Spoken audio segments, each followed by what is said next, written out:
Há 66 livros que compõem o cânone das Escrituras, e esse foi concluído com o livro de Revelação. Não há melhor forma de finalizar a Bíblia do que com o livro do Apocalipse.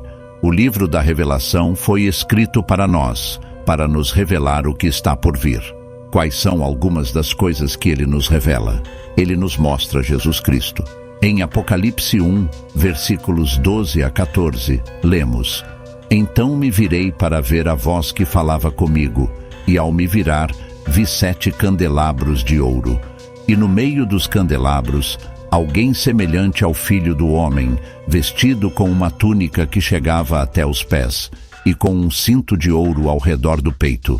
Sua cabeça e seus cabelos eram brancos como a lã, tão brancos quanto a neve, e seus olhos eram como uma chama de fogo.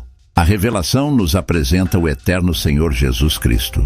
Ele não começou sua existência em Belém da Judéia. Ele é eterno, o juiz e rei. Ele é Deus Todo-Poderoso, sempre existiu e existirá para sempre.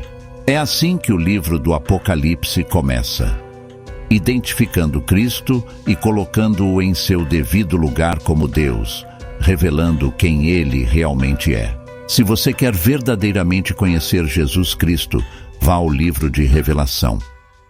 Em Apocalipse 4, o trono no céu é revelado a nós. João diz: Imediatamente eu estava no Espírito, e eis que um trono estava posto no céu, e um sentado nele.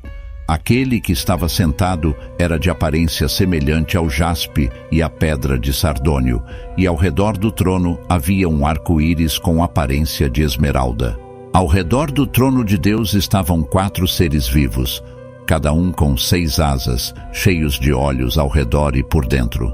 Eles não descansam dia e noite, dizendo: Santo, Santo, Santo, Senhor Deus Todo-Poderoso. Em Apocalipse 6 até 8, vemos os selos sendo abertos, um após o outro, e a terra experimentará um tempo como nunca antes. Em Apocalipse 8, o 7º selo é aberto, e algo extraordinário acontece.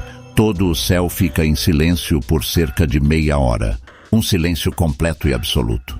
Todos os anjos e os santos de Deus que estão no paraíso permanecem em silêncio por 30 minutos. Por que isso? Porque as trombetas estão prestes a soar na terra.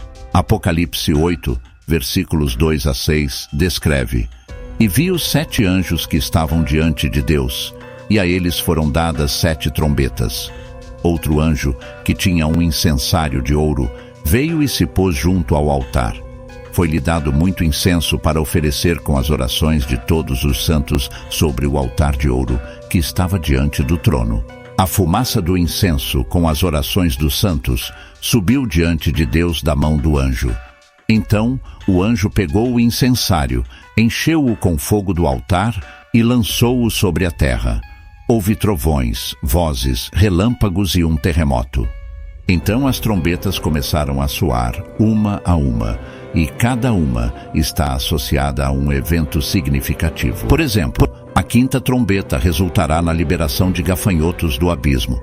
Quando chegamos a Apocalipse 13 e 14, vemos o que muitos acreditam ser um tempo em que não se poderá comprar ou vender sem uma marca específica. Mencionamos que algo surgiria das profundezas do mar e ocuparia o centro da história humana. João viu uma besta surgindo do mar, que foi o 6º de 7 personagens principais descritos nessa parte da revelação. Esta figura é o falso Messias, o homem do pecado, o filho da perdição, conhecido como o Anticristo.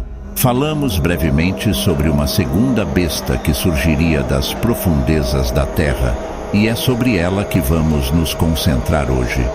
Em Apocalipse 13, versículos 11 e 12, lemos: Então vi outra besta que subia da terra.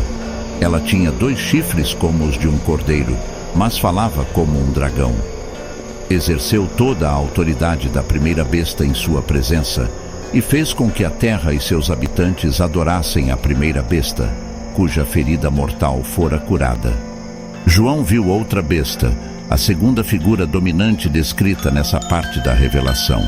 Ela tinha 2 chifres como um cordeiro, mas falava como um dragão. Esta besta surge da terra, e muitos estudiosos da Bíblia acreditam que essa segunda besta é o falso profeta, enquanto a primeira, que surge do mar, é o anticristo. No entanto, o livro de Apocalipse não nomeia essas figuras especificamente. Então essa designação não deve ser considerada dogmática. O que sabemos com certeza é que ambas são figuras contra Cristo. Os cristãos que viverem durante este período serão desafiados a manter sua fé em Deus, mesmo diante de probabilidades impossíveis. A humanidade terá que escolher entre servir a Deus ou ao diabo. Neste ponto, não haverá espaço para neutralidade. A escolha entre adorar a Deus ou as bestas revelará de uma vez por todas a posição de cada um. Tudo se resume à adoração, que é o verdadeiro foco dessa batalha espiritual. No próximo capítulo, após a revelação das duas bestas, João viu 3 anjos enviados por Deus para proclamar o Evangelho eterno. Mesmo durante esse período difícil, Deus enviará esses mensageiros para garantir que a verdade continue a ser proclamada.